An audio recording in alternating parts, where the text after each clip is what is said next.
अस्सलाम वालेकुम। मैं मुमताज़ कुरैशी। आपको मैंने पहले 2 स्टेप सिखा चुकी हूँ। फर्स्ट स्टेप में हम लोग ने मेजर टेप को समझे थे। सेकंड स्टेप में हम लोग ने अपने बॉडी का माप लेना सीखे थे। अब मैं आपको थर्ड स्टेप सिखाऊंगी। ये मालूमात अगर आपको हो जाएगी, मेरी 4 स्टेप की मालूमात हो जाएगी, तो आपको सिलाई के बारे में बहुत कुछ समझ में आ जाएगा। डायग्राम कैसे बनता है, लंबाई कैसे, किसमें कितना प्लस करना है, कितना माइनस करना है, बच्चों का कितना लेना है, बड़ों का कितना लेना है, ये सब मैं तुम्हें एक ही डायग्राम में पूरा समझाऊंगी। तो अभी हम लोग तीसरा स्टेप इसमें सीखेंगे। फर्स्ट हम लोग ये माप लेना सीख गए, तो हम लोग यहाँ पर अभी अपना माप लिख सकते हैं। मैंने सेकेंड स्टेप में आपको माप लेना सिखाई थी। अब हम लोग थर्ड स्टेप में किसमें कितना प्लस करना है, कितना माइनस करना है, लेंथ में कितना प्लस करना है, बॉडी लेंथ में क्या करना है, बच्चों के लिए कितना लेना है, बड़ों के लिए कितना लेना है, वो मैं आपको इसमें समझाऊंगी। ये अगर आप मेरे 4 स्टेप समझ जाते हो तो आपको सिलाई की बहुत सारी नॉलेज मिल सकती है इंशाल्लाह। तो फर्स्ट मैं आपको एक 3 से 4 साल के बच्चे का अंदाज से इधर आपको माप लिखती हूँ। ये मैं 3 से 4 साल के बच्चे का माप लिख रही हूँ आपको समझाने के लिए, जिसकी फुल लेंथ है 24, बॉडी लेंथ है 9, शोल्डर भी है 9, चेस्ट है 26, वेस्ट है 24, हिप्स है 28, 4, 7 एंड 4, बैक नेक हमारा होगा 2। सबकी अपनी अपनी चॉइस। अगर हम किसी का भी बनाते हैं तो फ्रंट नेक और बैक नेक उनकी चॉइस के हिसाब से हम लेंथ लेते हैं। अब हम लोग चाहे बच्चे का बनाओ, चाहे बड़ों का बनाओ, किसी का भी बनाओ, किसी का बनाने में कोई डायग्राम में कुछ फर्क नहीं आता है, सिर्फ लेंथ में फर्क आता है, साइज में फर्क आता है, तरीका सबका सेम ही होता है। जैसे कि अगर हम किसी की ड्रेस सी रहे तो अगर उसकी लेंथ 24 है तो उसमें प्लस 2 इंच करना है हमें। बॉडी लेंथ 9 है तो प्लस 1 इंच करना है। अगर आप किसी बड़े का बना रहे हो, उसकी लेंथ 40 है तो भी आपको 2 प्लस करना है। बॉडी लेंथ उसकी 14 है तो 1 प्लस करना है। ये सब सेम रहेगा, सिर्फ ये माप चेंज होगा। यहाँ पर मैं जो भी लिख रही हूँ वो सबका सेम रहेगा। शोल्डर 9 है, 9 शोल्डर हम लोग ने पीछे से माप लिए थे।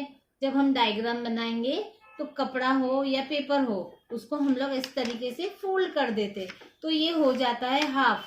मीन्स शोल्डर का क्या हो गया, हाफ हो गया। 9 का हाफ 4.5 प्लस हाफ इंच। अगर किसी का भी बनाओ, आप बच्चों का बनाओ या बड़ों का बनाओ, ये जो तरीका है ये सभी के लिए। अगर किसी बड़े का शोल्डर 13 या 14 है तो आप उसका भी हाफ करोगे। 13 का half 6.5 plus half inch 5। Chest 26 है, वेस्ट 24 है, 28 है। हम लोग फ्रंट और बैक साथ में भी काट सकते हैं, अलग अलग भी काट सकते हैं, मगर तरीका सेम रहेगा। जैसे कि हम इधर चेस्ट वेस्ट हिप्स में 1/4 करना है, इसका भी 1/4 करना है और इसका भी 4 हिस्से करना है। तो अभी हम लोग 4 हिस्से कैसे करेंगे। देखो, सिलाई सीखने के लिए कोई पढ़ाई की जरूरत नहीं है। आपको शौक है, बस आप मेरे पास आइए, मैं आपको एक अच्छा टेलर बना सकती हूँ। 26 है, अगर हमको टेबल आता है तो कोई कोई लोग टेबल से मुझे आंसर दे देते, आंटी 6 फोजा 24, 7 फोजा 28, मगर ये कोई फोजा में नहीं आता है, तो हम टेबल किसी के लिए भी पढ़ेंगे नहीं, सीधा हम लोग इससे करेंगे। ये शॉर्टकट है। 26 का 1/4 करेंगे। 26 यहाँ पर है, यहाँ पर आ गए, ये हो गया 2, एक बार और फोल्ड कर दिए, यहाँ पर हो गया 4।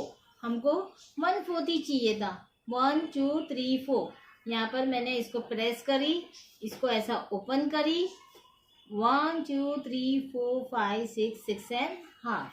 मेरे को इसका आंसर मिल चुका 6.5। इसी तरीके से आप 24 का कीजिए। 24 का यहाँ पर आ गए, ये हो गया 1 2, और एक बार और टर्न कर लिए, 1 2 3 4, इसका आंसर आ गया 6। इसी तरीके से मैं 28 का करूंगी, 28 के पास रखूंगी, ये हो गया 1 2, एक बार और फोल्ड कर दिए तो हो गया 1 2 3 4।